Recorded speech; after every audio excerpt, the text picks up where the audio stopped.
বিরোধী দলনেতাদের সাথে সমন্বয় বৈঠক, ইস্তফাপত্র প্রত্যাহার বনগাঁর ৬ গ্রাম পঞ্চায়েত প্রধানের। ঘটনাটিকে ইতিবাচক বিষয় হিসেবেই দেখছেন অনেকেই। অঞ্জলি সিল্ক এখন আমাদের দুটি শোরুম, হাবড়া ও বনগাঁতে। আমাদের দুটি শোরুমেই কেনাকাটার উপর থাকছে আকর্ষণীয় ছাড়। ফোন 7044447885। রাজনৈতিক উত্তেজনার অবসান ঘটিয়ে গুরুত্বপূর্ণ সিদ্ধান্ত নিলেন ৬ গ্রাম পঞ্চায়েতের প্রধানেরা। উন্নয়নমূলক কাজকর্ম ও সাধারণ মানুষের সেবা ব্যাহত হচ্ছে দেখে তারা নিজেদের ইস্তফাপত্র প্রত্যাহার করে নিলেন। আমরা পদত্যাগ করেছিলাম একটা বিশেষ পরিস্থিতিতে, আমরা পদত্যাগ করেছিলাম, কিন্তু আমরা পরবর্তীতে দেখলাম যে মানুষের কাজকর্মের খুব অসুবিধে হচ্ছে, মানুষ খুব সমস্যার মধ্যে পড়েছে। মানুষের দিকে তাকিয়ে এবং বিডিও সাহেবের আশ্বাসে আমরা আবার পুনরায় আমাদের পদত্যাগপত্র উইথড্র করে নিয়ে আমরা পুনরায় প্রধানের পদে বহাল থাকছি। আজকে বৈঠকে কি আলোচনা হলো? আজকে বৈঠকে আলোচনা হয়েছে, খুব ফলপ্রসূ আলোচনা হয়েছে। আমরা এখানে এমএলএ রিপ্রেজেন্টেটিভ এবং বিরোধী দলনেতা এবং প্রধান আমরা সকলেই ছিলাম। একটা সমন্বয় কমিটি হয়েছে, হওয়ার পরে আমরা সকলে মিলে আমরা পঞ্চায়েতের উন্নয়ন করব, পঞ্চায়েতের মানুষদের কাজকর্ম করব, সেই বিষয়টা সদর্থক আলোচনা হয়েছে।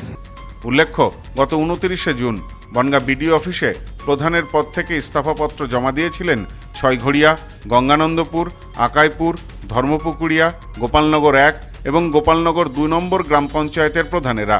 কিন্তু শুক্রবার বনগাঁ বিডিও অফিসে একটি সমন্বয় বৈঠকের পর তারা সেই ইস্তফাপত্র প্রত্যাহারের সিদ্ধান্ত নিয়েছেন। বৈঠকে বনগাঁর বিডিওর উপস্থিতিতে বিজেপির বিরোধী দলনেতা ও বিধায়ক প্রতিনিধিরা অংশগ্রহণ করেন। সবাই মিলে যে সরকার এসছে তাদের প্রতিনিধিরা, আমাদের বিরোধী দলনেতা এবং আমি প্রধান, আমার আরও মেম্বাররা সবাই মিলে একসঙ্গে মিলেমিশে আমরা কাজ করব।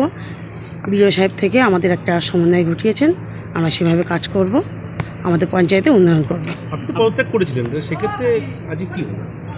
আজকে আমরা আবার কাজ করব, সেইভাবে আমাদের একটা আশ্বস্ত হলো। আমাদের বিরোধী মেম্বাররা ছিলেন, আমাদের এমএলএ যে প্রতিনিধিরা এসছেন, তারাও আমাদের একটা সম্পর্ক সুন্দর তৈরি হলো, একসঙ্গে মিলেমিশে আমরা কাজ করব। আপনারা কি পদত্যাগপত্র উইথড্র করলেন? হ্যাঁ, উইথড্র করেছি। মানে এই সম্পর্কটা ছিল না বলে কি আপনি পদত্যাগ করেছিলেন? না, তা সেরকম কিছু না, সম্পর্ক ছিল না তেমনভাবে, আমরা একটা দিশাহারা অবস্থায় ছিলাম, কে কিভাবে কাজ করব কি বুঝতে পারছিলাম না। যাই হোক, একটা সমস্যা ছিল, সেই সমস্যাটা আমরা কাটিয়ে উঠেছি, তাদের পক্ষ থেকেও কাটিয়ে উঠেছে, আমরাও কাটিয়ে উঠেছি, আমরা একসঙ্গে কাজ করতে চাই। প্রধানেরা জানান, সাধারণ মানুষের দৈনন্দিন কাজ ও পঞ্চায়েতের উন্নয়নমূলক প্রকল্প যাতে ব্যাহত না হয় সে কারণেই তারা এই সিদ্ধান্ত নিয়েছেন। ভবিষ্যতে সকল পক্ষের সাথে যৌথভাবে কাজ করে গ্রামের উন্নয়নকে তারা আরও এগিয়ে নিয়ে যাওয়ার প্রতিশ্রুতিও দিয়েছেন। আজকে বিডিও সাহেব আমাদের ডেকেছিল, ডেকে আমাদের পঞ্চায়েতের দলনেতা, আমার ওই যে বিরোধী দলনেতা তাদের নিয়ে, আর এমএলএর পিএ তাদের নিয়ে আজকে বসেছিল।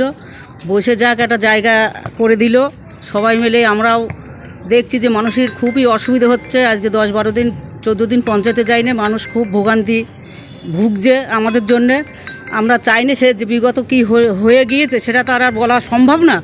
আমরা চাই এখন সবাই মিলেমিশে কাজ করি, 2 বছর আছি, মিলেমিশে সবাই মিলে কাজ করি, এটাই আমাদের সিদ্ধান্ত, অন্য কোনো সিদ্ধান্ত এখন আর নেই।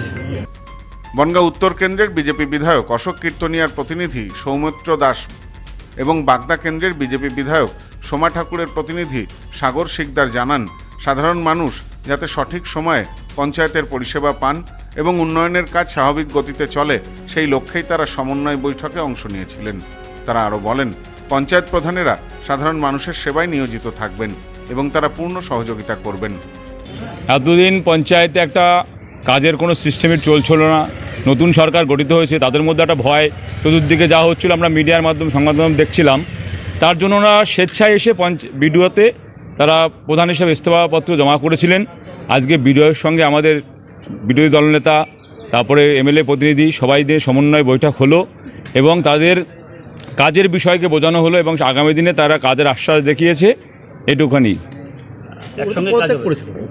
ওনারা পদত্যাগ বলতে নিজেরাই এটা হয়তো মনের মধ্যে কিছু ধারণা নিয়েছিল যে আমরা কাজ করতে পারবো কি পারবো না, বিডিও সাহেব দক্ষ প্রশাসকের দায়িত্ব দিয়ে তাদের দায়িত্বটা বুঝিয়ে দিয়েছেন এবং আমাদেরকেও নিয়ে সমন্বয় তাদের সঙ্গে আলোচনার মাধ্যমে সিদ্ধান্ত নিয়েছে এবং তারা সিদ্ধান্ত এবং আমরাও সিদ্ধান্ত নিয়েছি গ্রামের উন্নয়নের জন্য সঠিকভাবে সকলকে নিয়ে যাতে সাধারণ প্রান্তিক মানুষ বঞ্চিত না হয়, উন্নয়নের দিশা যাতে সকল পঞ্চায়েতে সুন্দরভাবে হয়, সেই লক্ষ্যমাত্রা নিয়ে আজকে আমরা সকল মিলে কাজ করার বার্তা দিলাম। পঞ্চায়েতে বিভিন্নভাবে দুর্নীতি হয়েছে, তাই আমাদের যে এমএলএ আছে তারা চেয়েছে যে প্রত্যেকটা মানুষ সুষ্ঠুভাবে কাজ পাক এবং নিরপেক্ষভাবে যেন আমরা কাজ দিতে পারি, এবং নতুন সরকার এসেছে নতুনভাবে ঢালাও কাজ দেবে। তার জন্য আমরা চাইছি যে প্রত্যেকটা পঞ্চায়েতে যেন সঠিকভাবে কাজ হয়, এবং তার জন্য এমএলএদের পক্ষ থেকে একটা প্রতিনিধি দেওয়া হয়েছে, তারা সঠিকভাবে সুষ্ঠুভাবে যেন প্রত্যেকটা মানুষের কাছে সুষ্ঠুভাবে কাজটা পৌঁছে দেয়।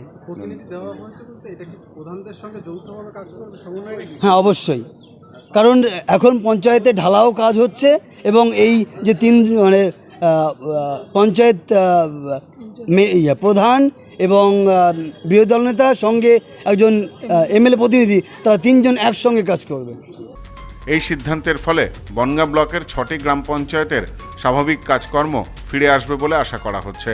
স্থানীয় স্তরে রাজনৈতিক দলগুলির মধ্যে এই সমন্বয়ের ঘটনাকে ইতিবাচক হিসাবেই দেখছেন অনেকে। পঞ্চায়েত প্রধানেরা স্পষ্ট জানিয়েছেন যে ব্যক্তিগত বা দলীয় স্বার্থের ঊর্ধ্বে উঠে গ্রামবাসীদের উন্নয়নের স্বার্থে তারা একই সাথে কাজ করবেন। এই সমন্বয় বৈঠককে তাই বনগাঁ ব্লকের পঞ্চায়েত ব্যবস্থার জন্য একটি সুস্থ ইঙ্গিত হিসাবে বিবেচনা করা হচ্ছে। স্থানীয় প্রশাসনও এই উদ্যোগকে স্বাগত জানিয়েছেন। আগামী দিনে যৌথ প্রচেষ্টায় গ্রামীণ উন্নয়নের বিভিন্ন প্রকল্প দ্রুত বাস্তবায়িত হবে বলে আশা করা হচ্ছে।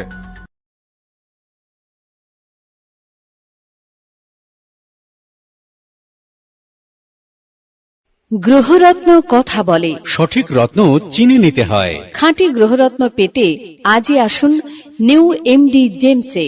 আমাদের এখানে পাবেন রুবি, নীলা, পান্না, ক্যাটসাই, হিরে, মুক্ত, পোখরাজ, গোমেদ সহ সমস্ত রত্ন। এছাড়াও মুক্ত ও ক্রিস্টালের হার, ব্রেসলেট, ডায়মন্ডের নোজপিন আমাদের কাছেই সব থেকে কম দামে পাবেন। পাবেন বিভিন্ন ধরনের রুদ্রাক্ষ। New MD gems, Bichulihata, Bangaon. Mobile number 8967237446।